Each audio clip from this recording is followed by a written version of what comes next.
Nah, ini salah satu pekerjaan pondasi. Ya, pondasi. Sorry, saya ulangi lagi. Jadi ini namanya pondasi borpal. Jadi dibor dulu tanahnya dengan diameter tertentu yang sudah disesuaikan dengan desain. Mohon maaf sebentar. Kalau ini buatan derek, tempat kalau tak nyusul Pak. Terakhir kata 4 ya. Ini. Karena nanti kalau titip niku mawon Pak, niku sing awal sing AJP niki niku. Mungkin tak mampir saya mantun saking pasca.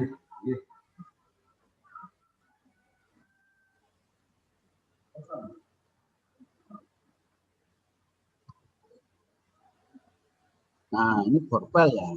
Jadi borpel sama pancang beda. Kalau borpel itu ya kita ngebor dulu, masukkan tulangan, baru nanti dimasukkan cor gitu. Nah, pengecoran.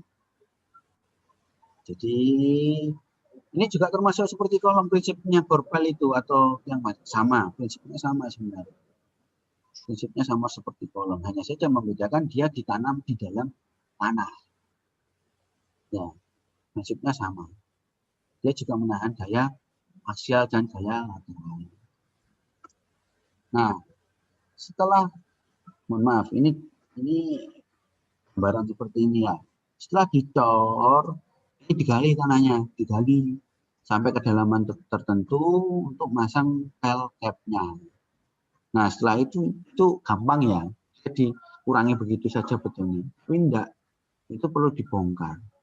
Nah, yang paling bagus ngecornya harusnya sesuai dengan elevasi yang ini. Nah, jangan di full kan kayak tadi itu kan bongkarnya itu juga tidak mudah. Pasti butuh tenaga yang cukup banyak. Nah, itu kan salah satu metode konstruksi mungkin yang teman-teman nanti juga pelajari.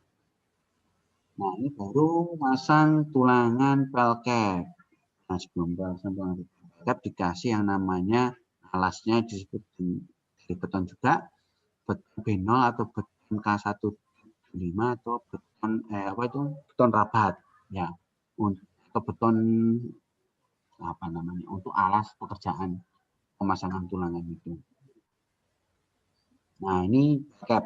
Terus kemudian dipasang tulangannya juga untuk per kolomnya. Nah, ini cukup besar juga volumenya ini. Maka ini mas konkret. Namanya adalah mas konkret. Nah, ini juga.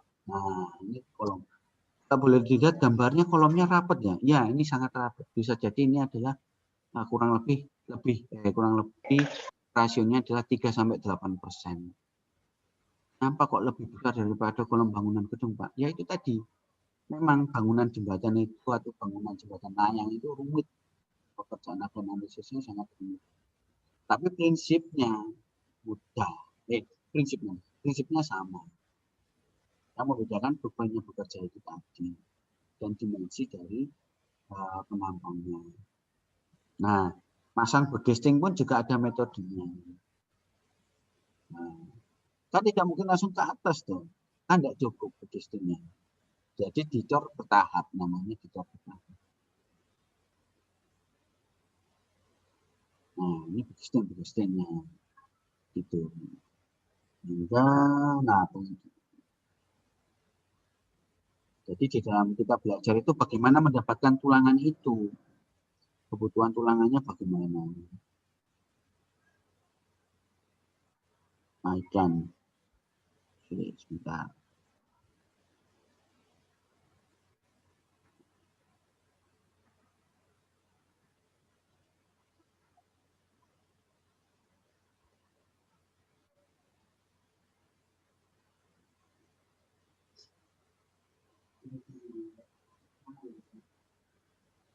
Nah, itu 2 kali ya Pak. Itu salah satu metode sih, mungkin penampangnya diperbesar sehingga dicor kembali. Ya, dicor kembali, penampangnya dicor kembali.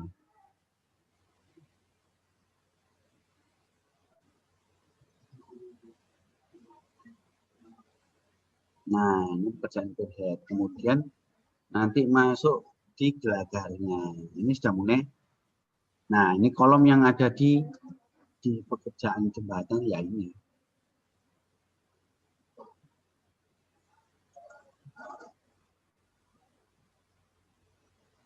Ini overheadnya, kepala pancangnya ya. Sorry,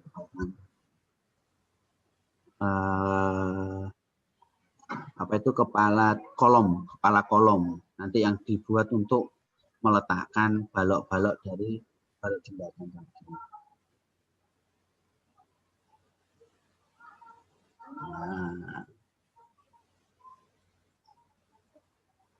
Nah, ini mohon maaf ini ya. Ini desain dari gelagar jembatan yang sekarang namanya saya lupa.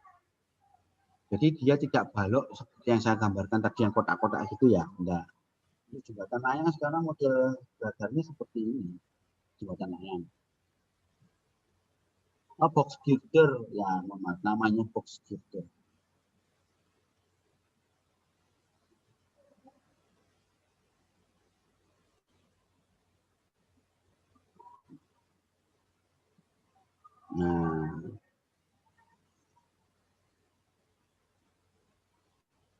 Nah, pekerjaan box girder. Nah, ini gambarannya dicor di tempat. Tapi kebanyakan sekarang metodenya terbaru adalah menggunakan precast dan menggunakan pre-stress. Maka akan lebih besar, lebih panjang lagi bentang yang bisa ditahan oleh jembatan itu kalau menggunakan precast dan pre-stress. Kalau ini pengecoran di tempat ya, ini mesti pekerjaannya akan lebih lama karena apa? Karena membutuhkan beton untuk setting sesuai dengan waktunya kan nggak cukup ini, ya susah. Paling bagus itu sekarang adalah menggunakan precast tadi dan pre-stress.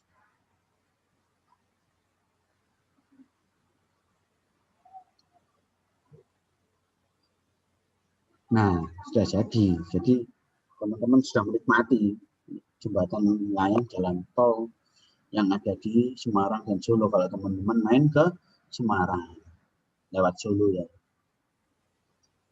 Saya pernah lewat jembatan ini, bagus sekali memang pemandangannya dilewati dari perbukitan. Itu sangat bagus sekali. Keren, saya akui pekerjaan yang cukup keren untuk pekerjaan orang sipil itu ya. Cukup keren untuk yang infrastruktur seperti ini.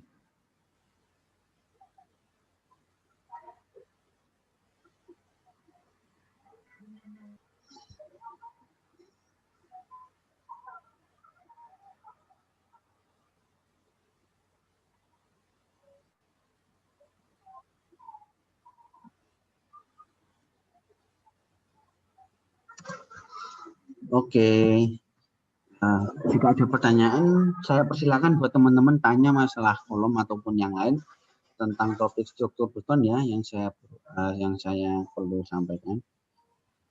Silakan kalau ada tidak mau ditanyakan. Untuk materinya nanti saya akan share di kita. Ada yang bertanya? Silakan. Mohon maaf tadi. Saya izin bertanya, Pak. Silakan. Namanya siapa? Buger Wijayuwana, Pak. Oh ya, Mas Buger. Silakan, Mas Buger. Iya, Pak. Mau tanya soal tulangan, Pak.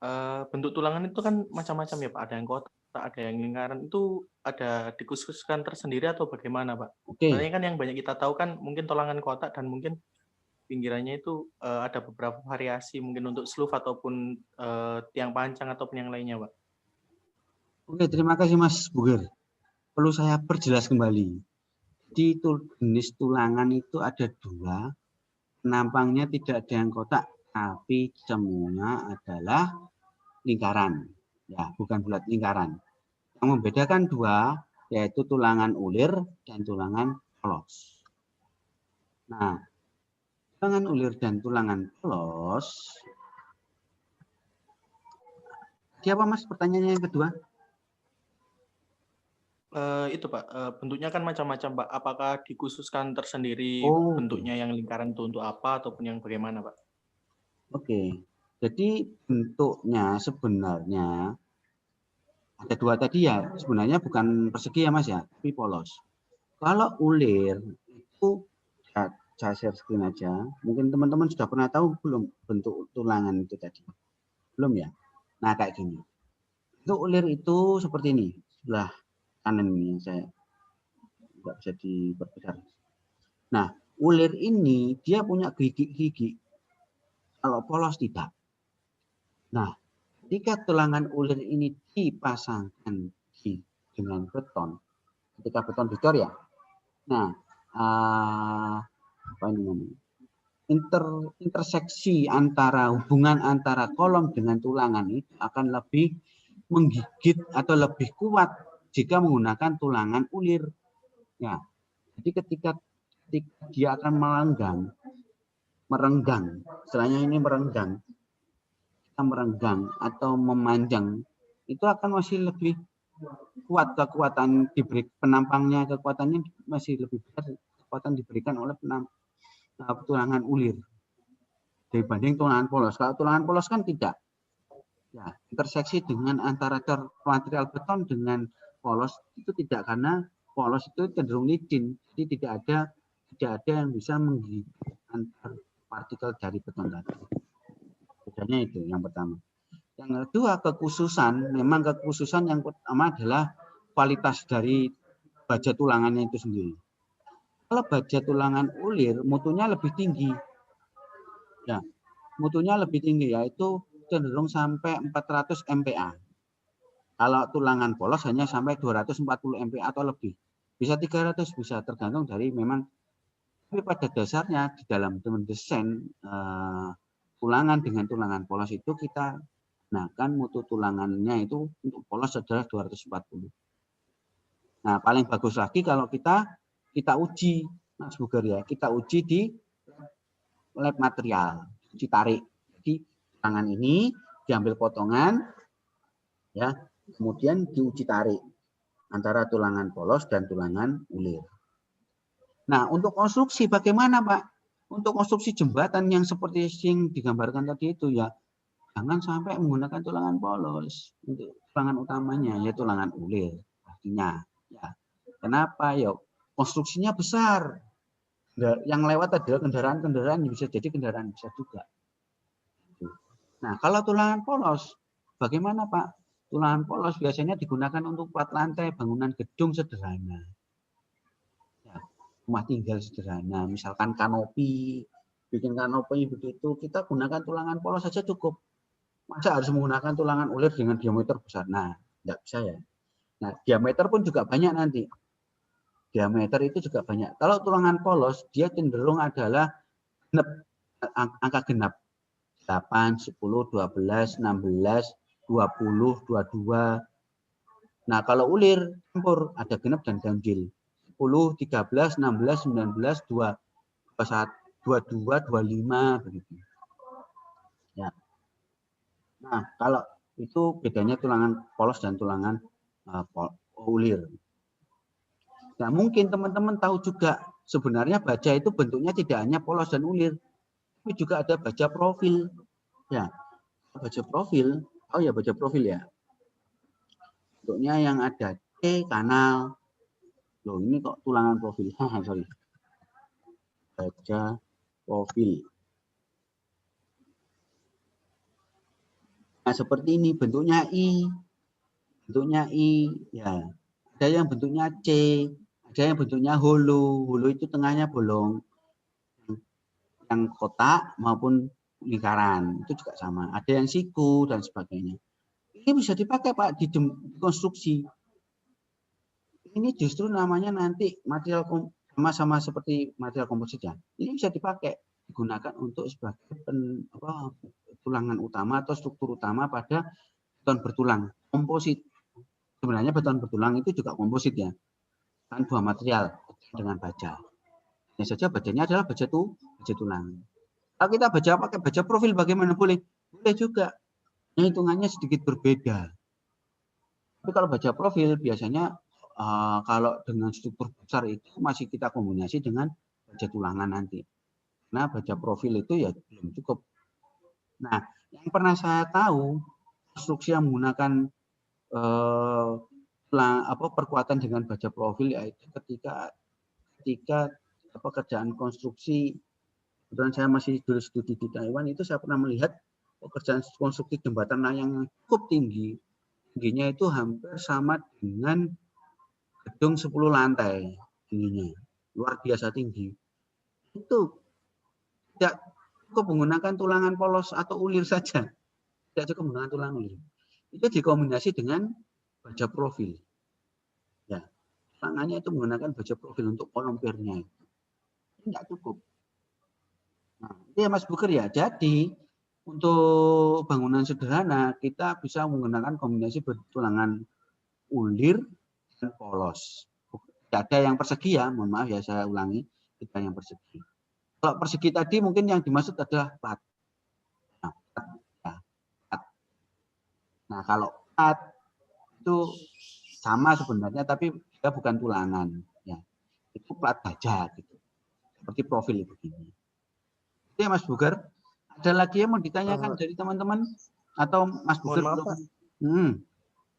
Untuk yang maksudnya persegi tadi waktu dirangkai ya Pak, rangkanya. Jadi waktu dibentuknya begitu. Dari baja ada 4, jadi ada yang lingkaran tadi yang saya lihat untuk pengecoran tadi yang PT Adikarya tadi kalau nggak salah. Ya itu, ya itu tulangan yang dirangkai menjadi seperti persegi Mas, tapi bukan tulangan persegi ya. Itu dilihat dari penampang kolomnya nanti, tinggal bentuk kolomnya bagaimana. Kalau kolomnya persegi dia akan berbentuk seperti persegi. Tapi kalau kolomnya lingkaran dia akan berbentuk lingkaran. Atau berbentuk kolom seperti yang I dari beton yang seperti di konstruksi jembatan tadi. Jadi kalau tulangan itu jenisnya cuma ada 2, tulangan ulir dan tulangan polos. Oke, ada lagi yang mau ditanyakan? Terima kasih Mas Buger atas pertanyaannya. Ada lagi yang mau ditanyakan Mas Mbak? Baik Pak, terima kasih Pak.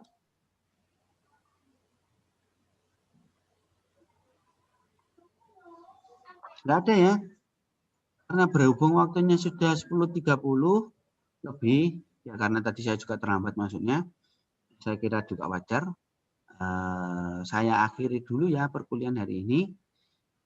Mungkin minggu depan kita akan masuk ke materi sebelumnya lagi, karena mungkin perlu belajar lagi yang lebih dalam. Atau nanti akan saya share atau kita membahas bagaimana perhitungan struktur beton. Itu mungkin perlu, siapa tahu bisa bermanfaat buat teman-teman. Itu saja saya akhiri dulu perkuliahan hari ini. Terima kasih banyak atas kehadirannya semua. Jangan lupa absen. Jika ada kesulitan tentang presensi silakan disampaikan di grup. Atau jika ada pertanyaan tambahan silakan disampaikan di grup WA ya. Terima kasih banyak. Assalamualaikum warahmatullahi wabarakatuh. Waalaikumsalam warahmatullahi wabarakatuh. Terima kasih warahmatullahi wabarakatuh. Terima kasih Pak. Saya tutup.